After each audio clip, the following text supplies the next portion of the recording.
वरळी ते marine drive coastal रोडचं आज मुख्यमंत्र्यांच्या हस्ते उद्घाटन पार पडलंय। उपमुख्यमंत्री देवेंद्र फडणवीस आणि उपमुख्यमंत्री अजित पवारही यावेळी उपस्थित होते। कोस्टल रोडमुळे वरळी ते मरीन ड्राईव्ह अंतर प्रवास अवघ्या 10 मिनिटात पार करता येणार आहे। येत्या काही दिवसात कोस्टल रोड हा वांद्रे वरळी सी लिंकला देखील जोडण्यात येणार आहे।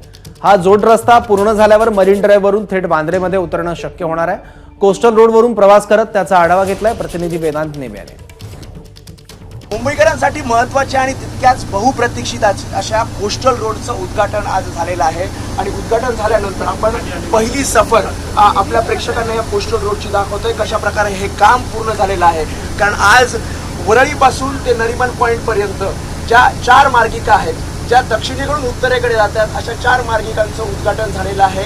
या पहिल्या टप्प्याचं उद्घाटन मुख्यमंत्री एकनाथ शिंदे यांनी केलं आहे। ते काम सध्या प्रगतीपथावर सुरू आहे। मात्र ज्या पहिल्या टप्प्याचं उद्घाटन झालेलं आहे, हा पहिला टप्पा आपण इथे बघतोय। इथे समोर आपण बघितलं तर इथे समोर इंटरचेंज आपल्याला पाहायला मिळतोय आणि पुढे आणखी एक इंटरचेंज आपल्याला पाहायला मिळणार आहे। इथे कशा प्रकारे रस्ता नेमका हा कुठे जातोय तर नरिमन पॉइंट मंत्रालयाच्या दिशेने हा रस्ता जातोय। गुलाबाई देसाई मार्गला हा इंटरचेंज पुढे इकडे जातोय।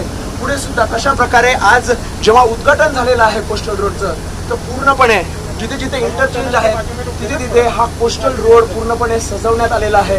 सर्वसामान्य मुंबईकरांसाठी जरी आज हा खुला झालेला नसला तरी उद्या सकाळी 8 वाजल्यापासून हा कोस्टल रोड सर्व मुंबईकरांसाठी खुला होणार आहे आणि सोमवार ते शुक्रवार सकाळी 8 ते रात्री 8 या दरम्यान हा खुला असणार आहे आणि शनिवार रविवार कोस्टल रोड इतर जे कामं राहिलेले आहेत त्यांच्यासाठी बंद ठेवण्यात येणार आहे। आणि कशा आपण ताशी वेग जर बघितला तर 60 किलोमीटर/आवर हा ताशी वेग कोस्टल रोडच्या दरम्यान असणार आहे। आणि पुढे आता ही आपली गाडी या टनेल मधनं पुढे जाईल, जो टनेल साधारणपणे 2 ते 2.5 किलोमीटरचा आहे।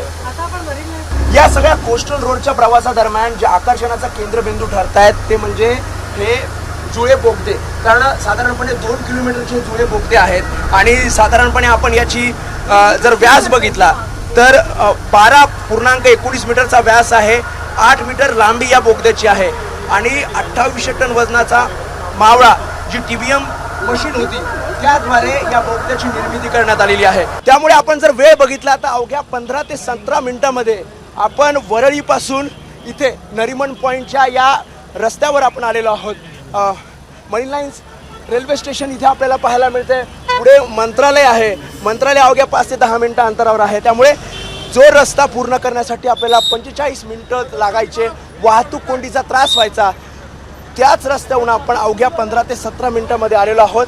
आणि कशा प्रकारे सर्वसामान्य मुंबईकरांसाठी जरी आज हा कोस्टल रोड सुरू झालेला नसला तरी उद्या सकाळी 8 वाजल्यापासून ते रात्री 8 वाजेपर्यंत हा कोस्टल रोड मुंबईकरांसाठी सुरू राहणार आहे। त्यामुळे बहुप्रतीक्षित जो कोस्टल रोड वेळेची बचत करतोय, इंधनाची बचत करतोय, त्या कोस्टल रोडच्या उद्घाटनामुळे मुंबईकरांच्या चेहऱ्यावर एक वेगळा आनंद पाहायला मिळतोय। कॅमेरामॅन दीपेश माधन समीर वेदांतने ABP माझा मुंबई। ABP माझा, उघडा डोळे बघा नीट।